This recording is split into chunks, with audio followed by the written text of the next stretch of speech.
Hello, everyone. Welcome back. Thank you so much for joining me. I have a very interesting update on the US-Russia meeting in Alaska. This meeting was supposedly about Ukraine, but as we know by now, Russia wouldn't be talking to the United States if it wasn't for one reason and one reason only, their own self-interest. As I mentioned previously, this meeting was doomed from the start because Russia had absolutely no intention of coming to any sort of an agreement with the United States regarding Ukraine.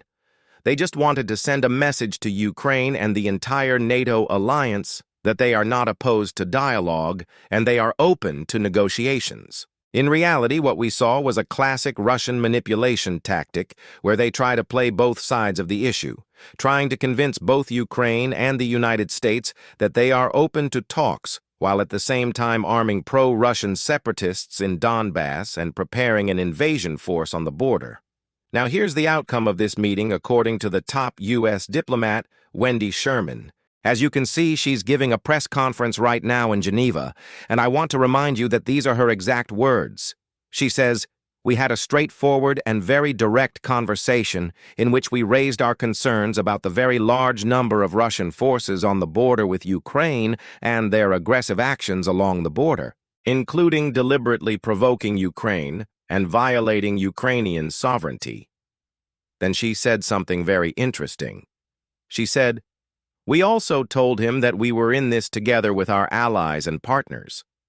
Now, she actually meant the NATO countries, of course. But then she continued saying, "We all have a commitment to the principle of not placing our troops on somebody else's territory." Did she really say that? So, let me get it straight. The United States is telling Russia that they will not put troops on someone else's territory, while at the same time they have tens of thousands of troops in Poland, in Germany, in the United Kingdom, not to mention other countries. Yes, I believe it's called NATO's Article 5 that says that they are allowed to do so, that they have the right to protect their allies. So these statements are really empty threats, and I don't think Russia really took them seriously. But let's continue.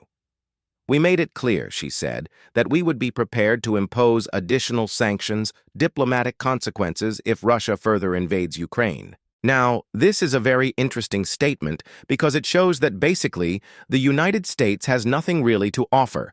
All they have is empty threats and promises of future sanctions. We already know that. But now the top U.S. diplomat confirmed it. And lastly, she said, "It's hard to imagine that there would be a serious economic sanctions regime that would cover the entire Russian economy." This is exactly what I've been saying, that there will be no massive sanctions against Russia.